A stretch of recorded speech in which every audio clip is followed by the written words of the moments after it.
Costs are expected to rise again in Costa Rica. Welcome back. This is Charmel and Grecia sharing information about moving to Costa Rica, retiring in Costa Rica, and living in Costa Rica.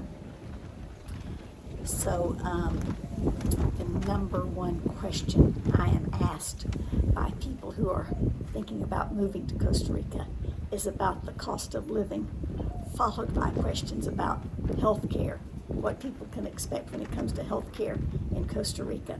And those are things that I wondered about when I moved here almost 15 months ago.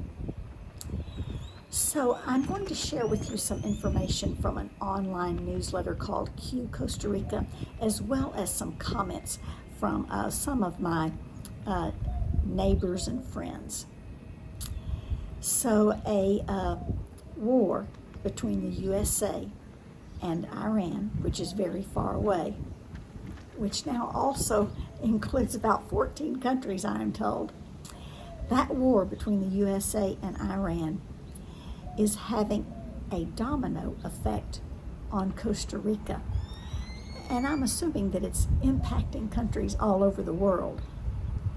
But the cost of living is expected to increase here in Costa Rica, as well as all over the world, I assume. But especially when it comes to fuel prices.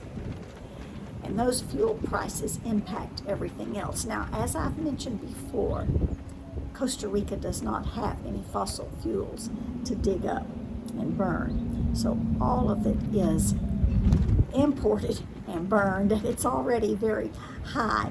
The government sets the rate for that oil that's imported, that people buy at the gas stations for their vehicles.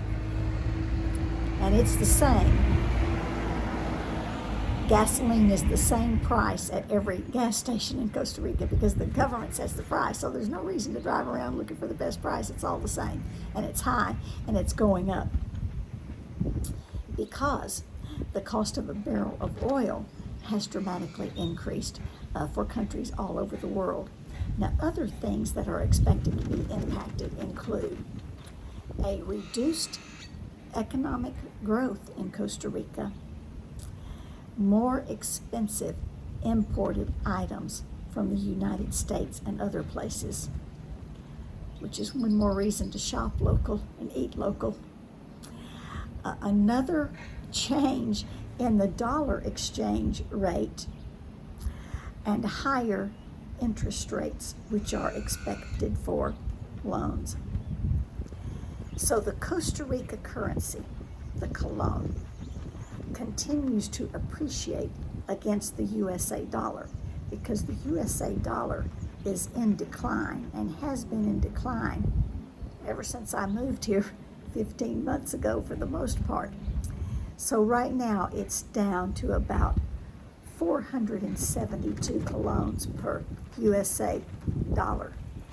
Now, it was about 500 when I moved here about 15 months ago. But it has been as high as 650, according to some of my friends from the USA who have lived here a decade or more. So the buying power of people living in Costa Rica from the United States of America has diminished significantly and continues to diminish. And that's on top of inflation that people are experiencing here and everywhere around the world. So the cost of living is going up in Costa Rica. A worldwide energy crisis threatens the entire world's economy. The price of oil impacts the price of everything. So I just want to say that even though the cost of living is going up in Costa Rica, I still find that the cost of living here in Costa Rica is less than the cost of living in the United States for the most part. Of course, it depends on where you come from in the United States. If you come from California, the cost of living here is going to be a lot less. Now, I come from Arkansas, so the cost of living is about the same when it comes to things like buying a house. I think that utilities here are much less. And if you shop at the local farmers market and shop from local vendors, then I think the cost of living is less. So those are just some things to consider. If you are thinking about moving to Costa Rica, if you have additional information, please put it in the comments section so that we may continue to learn from one another. Pura Vida, see you in the next video. Ciao.